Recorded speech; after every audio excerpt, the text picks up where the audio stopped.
Newly unearthed texts from the phone of Donald Trump's former chief of staff have revealed that many of the key plotters behind the coup attempt on January 6th were sitting members of Congress, some of whom called for Trump to use martial law to stay in power. The revelations come as the January 6th committee prepares to make criminal referrals to the Justice Department. Oh, and Trump teased a major announcement that ended up being a major dud. For more of this, it's time for a closer look. Trump has been bizarrely quiet the last few weeks, which is suspicious given he's supposedly running for president of the United States. But then yesterday he posted an image of himself in a Superman-style costume with laser eyes and the text, "America needs a superhero. I'll be making a major announcement tomorrow." Now, this led to wild speculation about what he's going to do.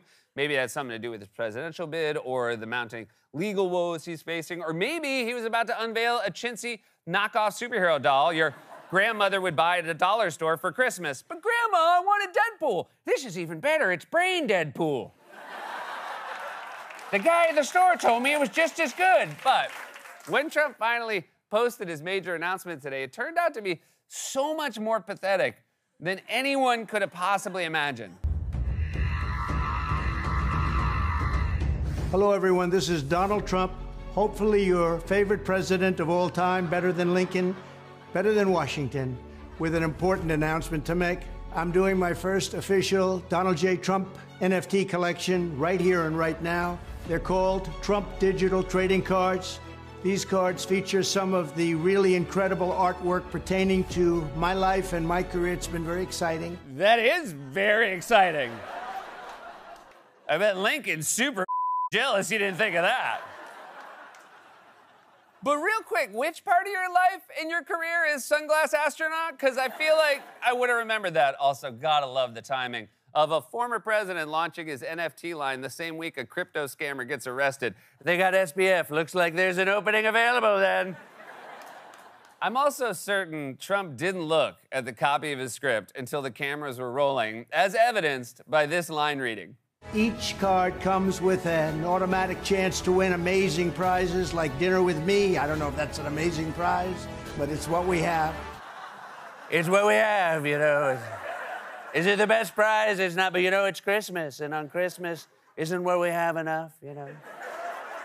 Because one day you're president, the next day you're selling a product you don't fully comprehend. But who needs an iPad when you can have a whatever the this is? And then the ad ended with this. Remember, Christmas is coming, and this makes a great Christmas gift. No, it doesn't. I don't care if you're the biggest Trump fan in the world. If on Christmas morning you give your spouse a thoughtful gift in a beautifully wrapped box with a bow on it that they get to open and physically hold in their hands, and then they turn around and tell you, "Your gift isn't here. It's a digital trading card of Donald Trump as a Sunglass Astronaut," you're getting a divorce.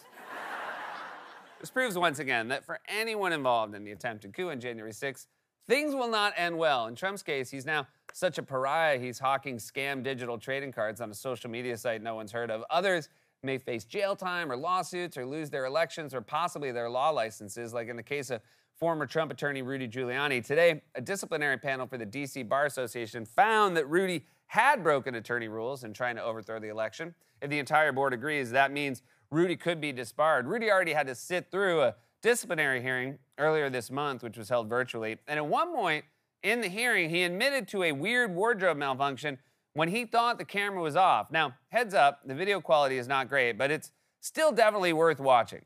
So I'm at a good place to stop, Mr. Chair. Thank you. You know I have 2 watches on. That's right. For some reason, Rudy accidentally had 2 watches on the same wrist and didn't realize it until he was already in the middle of a disciplinary hearing to review his law license. "Done so soon, but it's only 2. Oh, but 2 twice, so that's 4. 2 watches feels like one of those things that would cause your grandchildren to sit you at the kitchen table and start showing you brochures. "What about this place, Peepaw? Look, it has a pond with ducks. You like ducks." Anyway, I feel like that can't exactly help your case when you're trying to keep your law license. Mr. Giuliani, do you feel you're capable of performing your duties as a lawyer? "I do." "Okay, and are you aware that you have a pair of pants on where your shirt should be and a shirt where your pants should be?" "I was not, but that would explain why I keep poking myself in the eye whenever I try to scratch my butt." I can't even wrap my head around the logistics of this. I could maybe see putting a watch on each wrist, but how do you put a second watch on your wrist without noticing the first one that's already there? I mean, maybe he's just trying to get a new mobster name to catch on. Check it out, fellas. I guess you can call me Rudy Two Watches. No, we're just gonna keep calling you Dumb Rudy. Hey, you better watch it. You better watch it. Well, hold on. That's my alarm. Oh, and that's my second alarm that's telling me to turn my first alarm off. So Rudy's already facing consequences. Meanwhile, the committee investigating the January 6th insurrection has announced that it will hold its final public meeting next week before releasing a full report on the coup attempt and making criminal referrals to the Justice Department. And while it's unclear which names will be on that list, there are some that seem more obvious than others. What may be the last acts of the January 6th Select House Committee, Chairman Benny Thompson says the panel will hold its final public meeting next Monday, where its final report is expected to be approved. The chairman says announcements about criminal referrals will be made on Monday. We're expecting the names of the folks who would be referred for potential criminal prosecution to the Justice Department, as well as the rationale for why they are being referred. Now, former President Trump is expected to be at the top of the list for a criminal referral. That's right. Donald Trump is high on the list of potential names for criminal referrals. Now, I don't know if his name will be on there, but if it's not, that would be quite the letdown. It'd be like if the finale of White Lotus never ended up getting around to telling you who died. The whole episode was just Jennifer Coolidge going, oh, wow. Wow. Which would honestly be great. This committee has been in existence for a year and a half. How could they not have enough evidence at this point for a criminal referral for the guy who incited the insurrection in the first place? Like, can you imagine the committee gaveling to a close for the final time? Well, we've spent 17 months painstakingly reconstructing a minute-by-minute timeline of the events that day. We've tracked Donald Trump's every movement. We've documented every communication he made. We've corroborated every connection he had to the central figures involved in fomenting the deadliest attack on American democracy since the Civil War. And we're just stumped dudes. Oh, wow. Congressman Jamie Raskin, who is one of the committee members making decisions about possible criminal referrals, told Politico that all of the members involved have legal experience and are looking at the case as lawyers. Raskin says, I think all of us have various degrees of prosecutorial and trial experience. Law school final exams are made up of a bunch of potential defendants or potential offenses. Okay, but I'm guessing law school final exams aren't this easy. This is like a $200 Jeopardy answer in a category called Rhymes with Reason. Although maybe they are that easy. I mean, Rudy's a lawyer, so it can't be too hard. Good news, boss, I passed the law school exam. It was on the back of a cereal box. There was a watch inside, but I already had one. So now I wear both. You know, like a normal guy. That's why they call me Dumb Rudy. The more suspenseful question is who else will get a criminal referral? Because as we've learned this week, the committee is in possession of secret text messages from the phone of former Trump Chief of Staff Mark Meadows, and those text messages reveal that many of the key organizers of the attempt to overthrow the election were sitting members of Congress. Nearly 2 years after the January 6th insurrection, thousands of previously unseen text messages are revealing the lengths to which Republican lawmakers went in their efforts to overturn the 2020 election. They show Meadows in conversation with at least 34 Republican members of Congress. The trove of coup evidence from powerful members of Congress is in writing. We made this to make sure you understand. These are the people who were texting Meadows. Some of them, they're not all the same, some of them were asking questions, lobbing in ideas, claiming that they were kind of being an intermediary.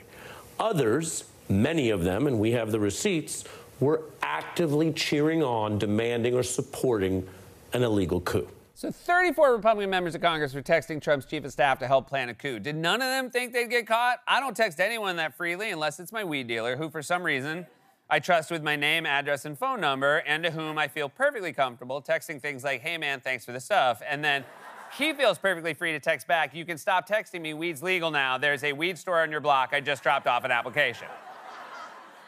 And the texts are, as you'd suspect, very damning. You may remember that Georgia Congresswoman Marjorie Taylor Greene was caught texting Meadows about the possibility of Trump declaring martial law to stay in power and misspelling the word martial. Well, now we have evidence that a second House Republican was also urging Meadows via text to declare martial law. Here is a text message that was sent to Donald Trump's White House Chief of Staff, Mark Meadows. It says, quote, Mark, In seeing what's happening so quickly and reading about the Dominion lawsuits attempting to stop any meaningful investigation, we are at a point of no return in saving our republic! Exclamation point, exclamation point. Our, all caps, last hope is invoking martial law. Please urge to President to do so. This text message was from a sitting member of the United States Congress, Republican Congressman Ralph Norman of South Carolina. This is now the second sitting Republican member of Congress to text Trump's chief of staff about martial law and also to misspell the word martial. When you spell it like that, it sounds like an old Western your grandfather keeps telling you to watch. You'll love it. It's in black and white, and there's no women in it. Now, does your TV get Westinghouse?